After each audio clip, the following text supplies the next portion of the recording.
Coinbase CEO hits back at Dogecoin creator after attack on cult-like Bitcoin and crypto price culture. Jackson Palmer, who is a really creator of Dogecoin and has a really unique way of using Twitter. Jackson only puts out one tweet at a time, waits for it to become so big they write an article about it, then he deletes the tweet. It's a whole new way of using the platform. I'm really impressed with Jackson there. But what Jackson said, he said that Bitcoin was an inherently right-wing, hyper-capitalistic technology built primarily to amplify the wealth of its proponents through a combination of tax avoidance, diminished regulatory oversight, and artificially enforced scarcity. I think the scarcity is real, but I don't know about artificial. This is a major broadside against Bitcoin. Many people who have made lots of money, like Coinbase CEO Brian Armstrong, fought back against Jackson, arguing that crypto is simply providing an alternative for people who want more freedom, and claiming that Bitcoin has made so many people wealthy, which kind of lends into Jackson's point. Let's go to Martine Wismayer. Are you ready? What do you think about Jackson Palmer, Brian Armstrong, and Dogecoin getting political? I think he's just being really sour. You know, the guy who created the cryptocurrency because he hated cryptocurrencies, then made like no money on it, maybe paid off his secondhand car with it, but he made like no millions. He could have made billions. Now claims it's some sort of political thing. Well, you know, I've been working since my early 20s. I've been involved with digital currencies.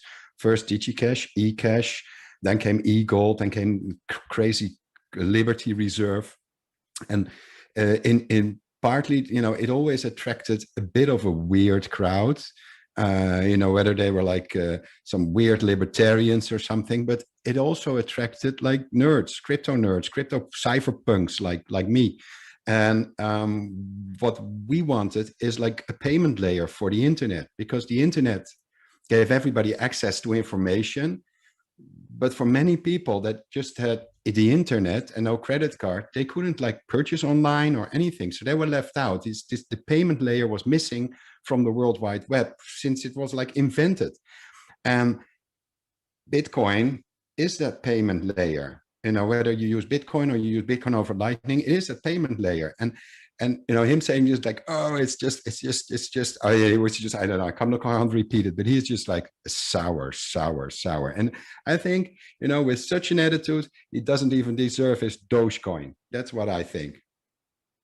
Not even a single solitary Doge for Jackson. Lamar Wilson, your thoughts on Jackson Palmer's political rant? Yeah, I think Jackson, he's been doing this, right? He did this a couple years ago. He wrote a whole article about it, how he was getting out of it, getting rid of Dogecoin. I think he's going to continue to do it, and it's because he doesn't really understand, right? Like I truthfully don't believe he understands Bitcoin. He might have cloned Bitcoin software, or actually cloned Litecoin and created Doge and changed a few parameters and, you know, put that out in the world and made a joke out of it. But I don't think he truthfully understands what's going on here. Like my man Martin said, think about it from this standpoint. The internet is there, so why not have the internet of money? And when you have the internet of money, that changes the way we use it, and it goes back to the freedom. And I just think it's very weird that Brian Armstrong would take this political stance, seeing as how he said he was not going to do anything political, but he's taking this stance because you know what? This is touching his pocket. See what I'm saying? When it touches your pocket, now all of a sudden you got to start talking, because he knows that Jackson coming out saying something as a creator of a cryptocurrency, understanding what the government, they don't understand. So they're going to look at it and go, well, this creator said that all it is for us to, for them to make a lot of money off of it and to evade taxes. So he said it. So now Brian Armstrong feels like he needs to speak out against something political.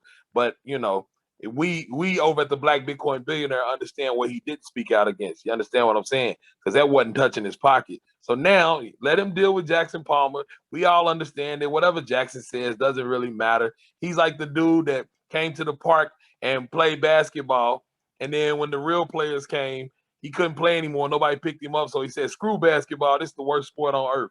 And that's pretty much what happened. Like we can't play anymore, so he's trying to take his ball and down basketball and say it's killing children. You know what I mean? So this is where we are right now. But I think, yeah, it's stuff will blow over. This is not a news story, really. It's just two guys that are going back and forth, just like we do on Twitter every day. So I don't think it's that big of a deal.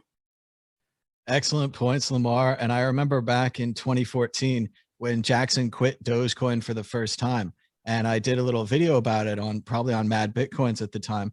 And I said something like, it's okay to quit a thing. You want to walk away. You're bored with it. You're tired of it. But Jackson wrote a whole big screed about how Dogecoin was bad and Bitcoin was bad. And I think the price of Dogecoin at that time, it was probably very small, but it went down like 70%. Everyone was depressed. Everyone lost their money. The project was hurt. And my main point was like, okay, leave anything you want, but just kind of walk away or Irish goodbye. Jackson was like, I have to kill this thing and then I'm going to leave. And then it didn't die. And then it didn't die again. It didn't die again. And then Elon Musk is being called Doge father now. And it's just that he can't kill this thing. So I don't know. I want to send some empathy out for my friend Jackson. I really do like Jackson. We've hung out many times. He's a good guy. He invented Dogecoin as a joke. He's got a sweet job at Adobe. I don't think he worries about anything. He's got a cool girlfriend. He's a good dude. But yeah, he just doesn't like cryptocurrency. He could have made $1 billion off this. Like that's got to ring in the back of his mind a little. But I do think he's got some points on the political things, but I want Josh to go and then maybe I'll chime in some more. Josh Agali, your thoughts on Jackson saying Bitcoin's only for the right wing, only for the tax avoidance? Yeah, look, I mean, the thing is that right wing and left wing is such a bullshit terms. You know, like no one really knows what they even mean anymore. They're two wings on the same bird, and they're a nice paradigm to keep people locked into nonsense. I was the inventor of the first swap site where people swapped clothes way back in the day, and I soon realized that it was a shit system, because if you have a shirt that I really love and I say, hey, you want to swap, and I have nothing you like, then the deal falls through, even though there's an entire marketplace there where I could give you some sort of credit or token or something that would represent value, so it would just open up your world. So the thing of saying, oh, it's hyper capitalistic. Well, what do you want? You want to buy milk and eggs and stuff? Well, how are you going to do it, man? Well, you're going to paint everyone's house that you want some stuff for? Like if you're a painter? No, like capital is a really, really important part of society, and moving those tokens or credits or whatever you want to call them. I mean, I don't like credits. I like money, you know, actual money that's found into existence and doesn't have to go, you know, back to a bank with interest that doesn't exist. So this is why Bitcoin is just a beautiful system. It's found into existence rather than lent into existence. And it's just amazing.